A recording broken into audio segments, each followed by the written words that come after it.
Queen Consort, the Prince and Princess of Wales, and other members of the royal family.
For the Right Honourable, the Lord Mayor.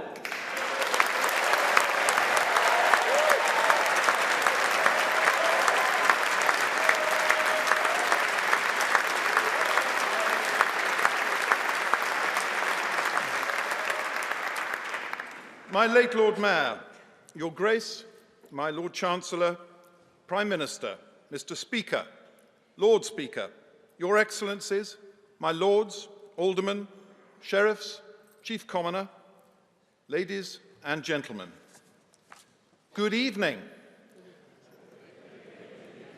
And on behalf of my co-hosts, the two sheriffs tonight, Alistair King and Andrew Marsden, may I wish you all a very warm welcome to Guildhall for this Lord Mayor's Banquet.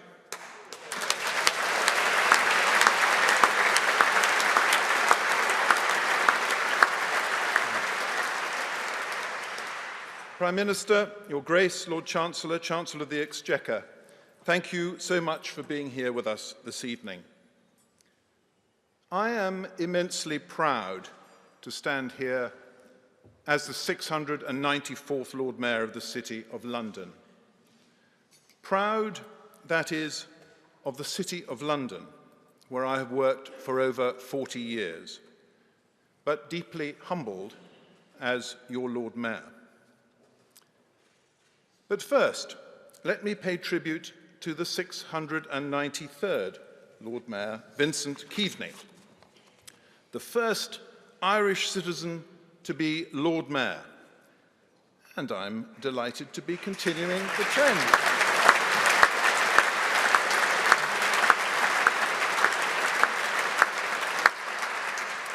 It's a bit like Dublin buses. You wait 100 years for an Irish Lord Mayor, then two come along, one after the other.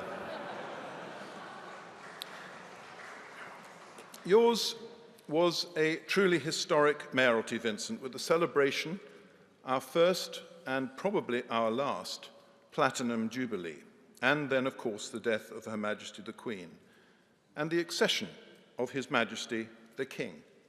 Through all this, you were a great representative of the city. All these events reminded us not only of Her Majesty's close bonds with the city, but of the importance of our constitutional monarchy for our stability and our continuity as a nation. My late Lord Mayor, you devoted your mayoralty to people and purpose, making sure the city provides opportunities to all people across the UK, and ensuring that the city uses its financial firepower for positive social purpose, which you did with your Finance for Impact Summit.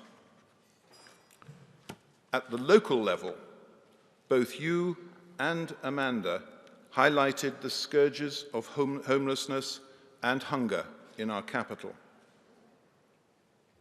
In this way, you demonstrated the unspoken work of the city, that societal aspect that does not fit neatly with the hackneyed stereotype of a selfish city.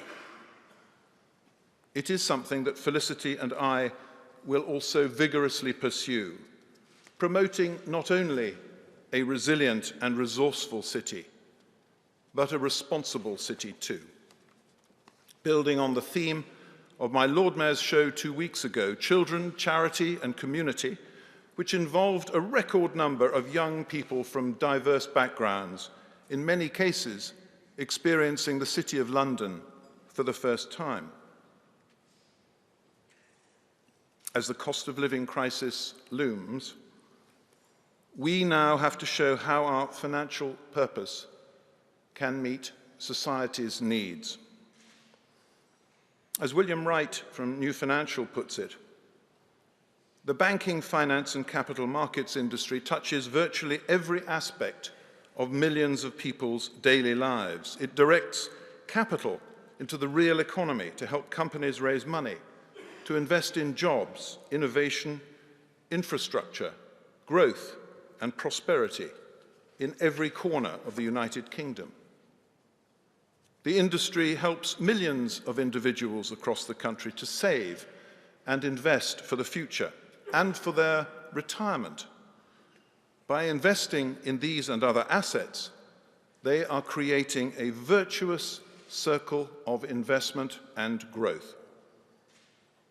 And the insurance industry protects millions of people's lives, homes, health, cars, and so much else, underwriting risks and enabling trade and the transportation of goods. But now, our financial services industry must find ways to help people bridge this crisis by providing affordable credit, debt repayment deferrals, premium waivers on insurance policies, and so much more. I will convene a financial inclusion summit urgently to identify best practice with the FCA and develop a coordinated plan to see how the city can play its part in tackling this looming societal challenge.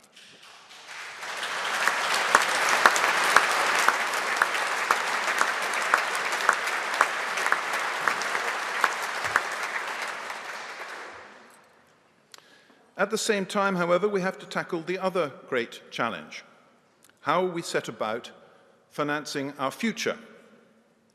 As a prelude to us being able to tackle that, stability is required.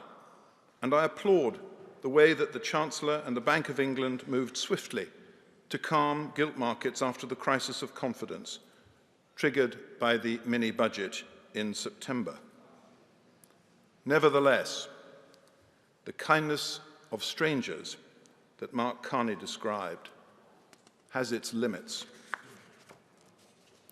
At the CBI last week, Prime Minister, you spoke about wanting to be bold, decisive and radical, and emphasized innovation and growth as well as green and sustainable finance. Keir Starmer spoke about his growth plans too, and called for governments, business and trade unions to work together for growth that puts the interests of working people first. This confluence of thinking is timely, and we must indeed work together to formulate medium-term plans so that we can deliver consistently and without deviation an economy that benefits the whole nation. And regulators must be part of that thinking too, because regulation has been a barrier to growth, especially in the area of unleashing capital in our pensions, life insurance, and personal savings sectors. If we are too risk-averse, then we put ourselves at a competitive disadvantage. That has to change. It has to change now, while the Financial Services and Markets Bill is being debated, because that must enshrine the way forward. I know that this is well understood by Sam Woods at the PRA and Nicola Ratti at the FCA, even if they have to look at it through a different lens. I'm delighted they're both here tonight, and I thank them for all that they do, for a strong, independent regulatory system is a key foundation stone of a leading global financial centre.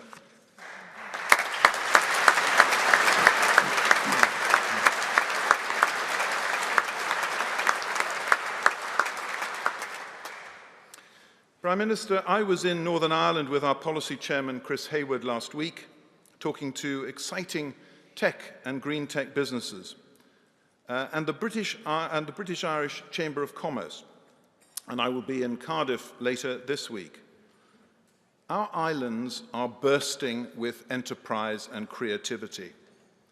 But growth economy companies have become reliant on investment from sophisticated overseas investors, mostly North American, that look hungrily at the UK's startups and scale-ups. And that's because we have so much going for us. We have 7 of the top 20 universities in the world, the biggest number of fintech companies and unicorns in Europe by far. Phenomenal talent, both homespun and entrepreneurs attracted by our unique offering from all over the world. So we need to send them a clear message that we are serious about supporting them by accelerating the regulatory reform set out in the Hill, Khalifa and Austin reviews, by removing the structural obstacles to growth in our high potential sectors like fintech and life sciences, and most importantly, by providing the accelerator capital for these companies and their talented entrepreneurs at each stage of their journey, so they can start, scale, and stay here in the UK.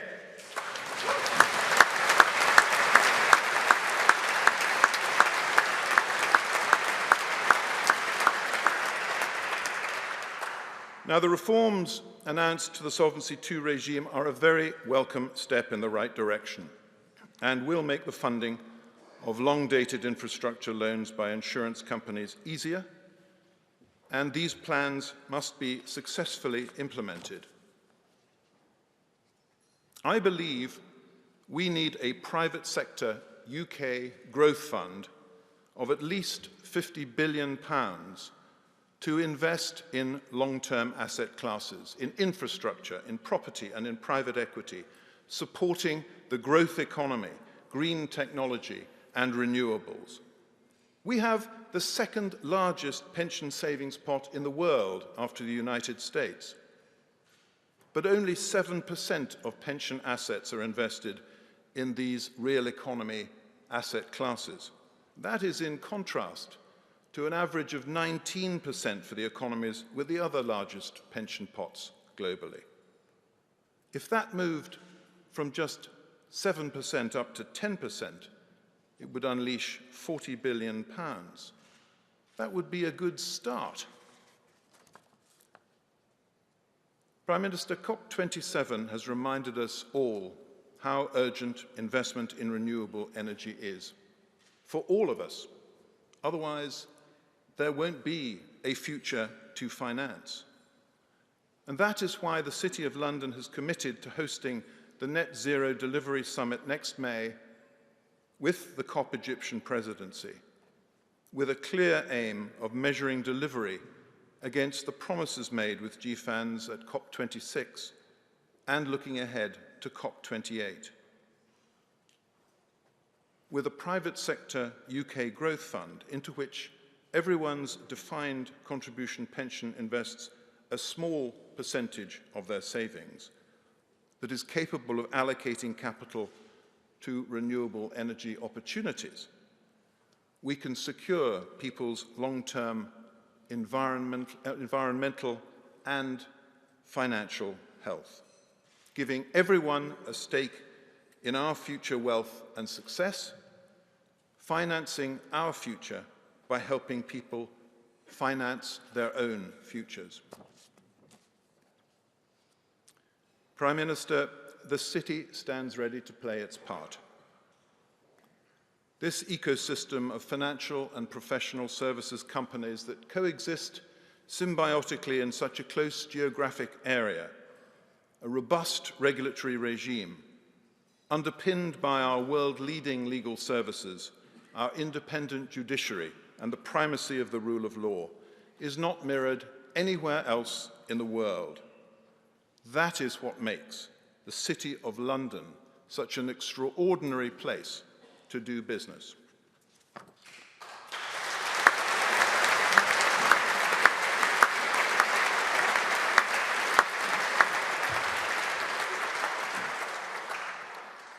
And, ladies and gentlemen, that is why we now have a huge opportunity and indeed a responsibility to be the engine driving the economy forward by financing our future. I look forward to working with you all over the year ahead for a resilient, resourceful and responsible city supporting the whole United Kingdom. So now can I ask, please, government ministers to remain seated and everyone else to please rise if you're able and join me in the toast. His Majesty's Ministers. His Majesty's Ministers. Thank you very much.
Pray silence for the Prime Minister.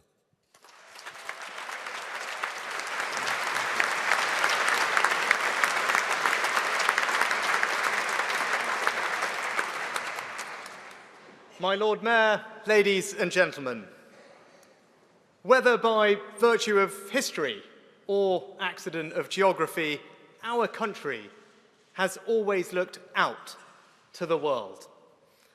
I was born in Southampton, a port city the Victorians called the gateway to the world, where the Mayflower set sail, where Spitfires were built and Allied troops embarked on D-Day.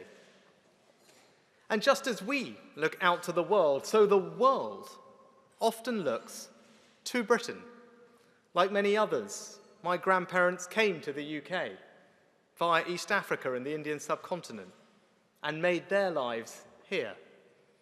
In recent years, we've welcomed thousands of people from Hong Kong, Afghanistan, and Ukraine.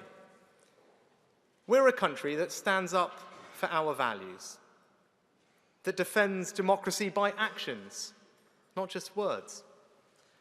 A country that commits not just our resources, but our ingenuity to better the lives of others and ourselves. Ukrainian flags have flown over almost every town and city on these islands for the past 9 months. No one told people to put them there. They felt moved to show solidarity with people they've never met in a country most have never even visited, to show their faith in fairness, freedom, and the rule of law. These values are constant. They are set in stone. But as the world evolves, so does our application of those values. As Edmund Burke argued, circumstances and context are everything. And today, the pace of geopolitical change is intensifying. Our adversaries and competitors plan for the long term. After years of pushing at the boundaries, Russia is challenging the fundamental principles of the UN Charter. China is conspicuously competing for global influence using all the levers of state power. Now, in the face of these challenges, short-termism or wishful thinking will not suffice. We can't depend on Cold War arguments or approaches, or mere sentimentality about our past. So we will make an evolutionary leap in our approach. This means being stronger in defending our values and the openness on which our prosperity depends. It means delivering a stronger economy at home as the foundation of our strength abroad. And it means standing up to our competitors, not with grand rhetoric, but with robust pragmatism. Now, we will do all this not only through our diplomatic expertise, science and technology leadership, and investment in defense and security, but by dramatically increasing the quality and depth of our partnerships with like-minded allies around the world. We will set out more detail in the updated integrated review in the new year, including how we'll work with friends in the Commonwealth, the US, the Gulf states, Israel, and others. But tonight, I'd like to describe how we're already making this evolutionary leap in 3 other places. First, as we stand by Ukraine, we're also reinvigorating our European relationships to tackle challenges like security and illegal migration. Second, we're taking a longer-term view on China, strengthening our resilience and protecting our economic security. And third, we're seizing the huge opportunities on offer in the Indo-Pacific by building deep and long-lasting partnerships. First, Ukraine. In Kyiv, I just saw how Russia's focus is shifting from bruising encounters on the battlefield to brutalizing the civilian population.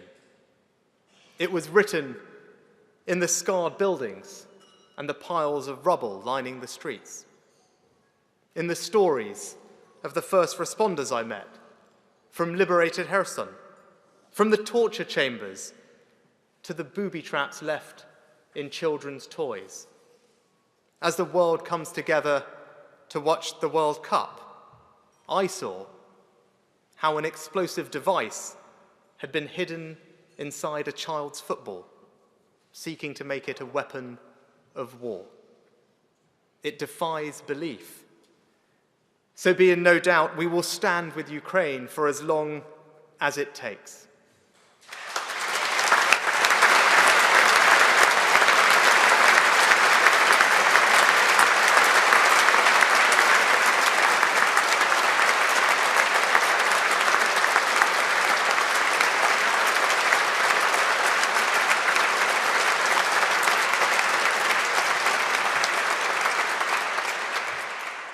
Next year, we will maintain or even increase our military aid, and we will provide new support for air defense to protect the Ukrainian people and the critical infrastructure they rely on. By protecting Ukraine, we protect ourselves. With the fall of Kabul, the pandemic, the economic strife, some said the West was weak. In fact, our response in Ukraine has shown the depth of our collective resolve. Sweden and Finland are joining NATO. Germany is increasing its defense spending. Partners as far afield as Australia, Japan, and South Korea are standing with us. We've developed an entirely new sanctions model. And through NATO and the Joint Expeditionary Force, we're guarding against further Russian aggression, whether in the east or the high north. We're also evolving our wider post-Brexit relations with Europe, including bilaterally and engaging with the new European political community. But this is not about greater alignment. under my leadership, will never align with EU law. Instead, we'll foster respectful, mature relationships with our European neighbours on shared issues like energy and illegal migration to strengthen our collective resilience against strategic vulnerabilities. And that brings me to my second point. We also need to evolve our approach to China. Now, let's be clear, the so-called golden era is over, along with the naive idea that trade would automatically lead to social and political reform. But nor should we rely on simplistic Cold War rhetoric. We recognise China poses a systemic challenge to our values and interests, a challenge that grows more acute as it moves towards even greater authoritarianism. Instead of listening to their people's protests, the Chinese government has chosen to crack down further, including by assaulting a BBC journalist. The media and our parliamentarians must be able to highlight these issues without sanction, including calling out abuses in Xinjiang and the curtailment of freedom in Hong Kong.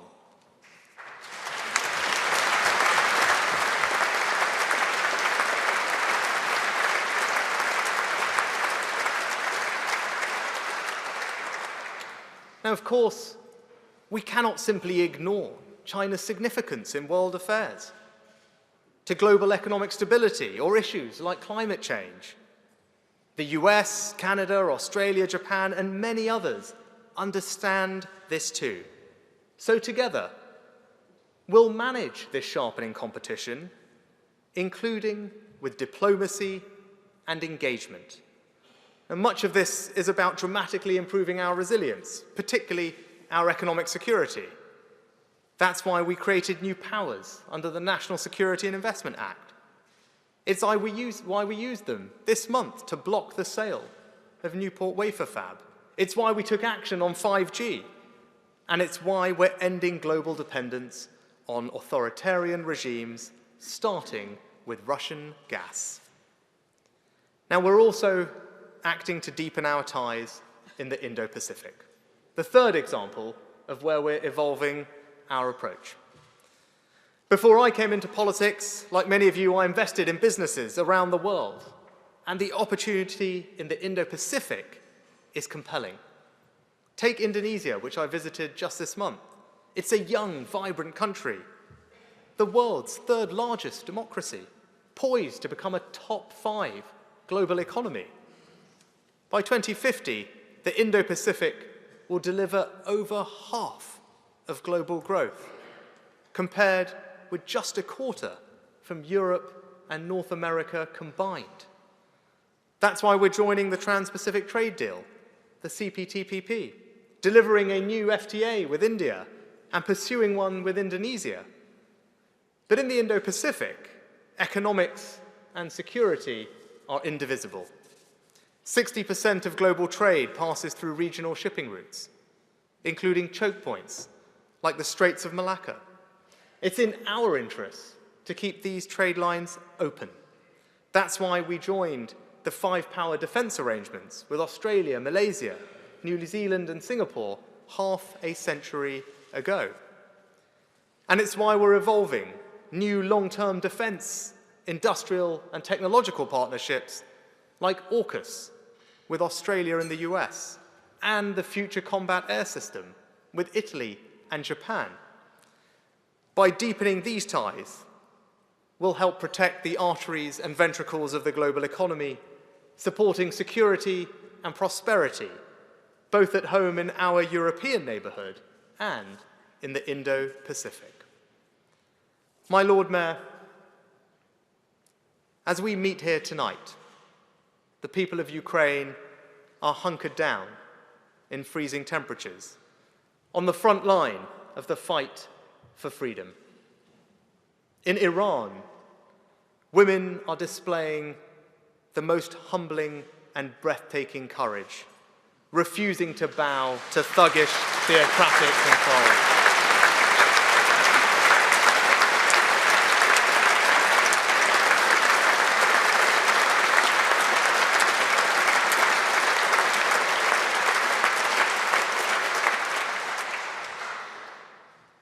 tomorrow Iran's football team will again stand with them in solidarity, facing unknown consequences as a result.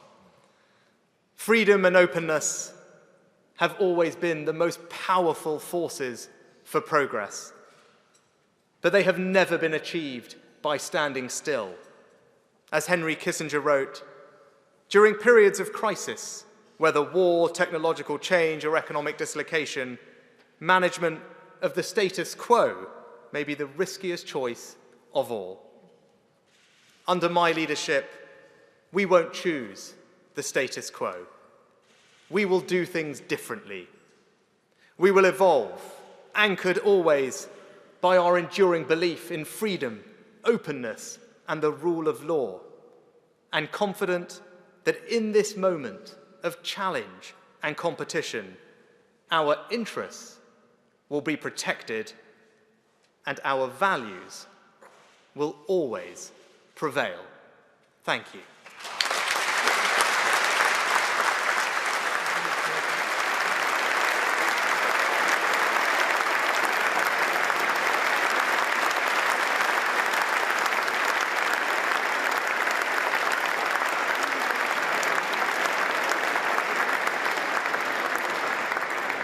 Ladies and gentlemen, your next course will now be served. Thank you again. Wonderful.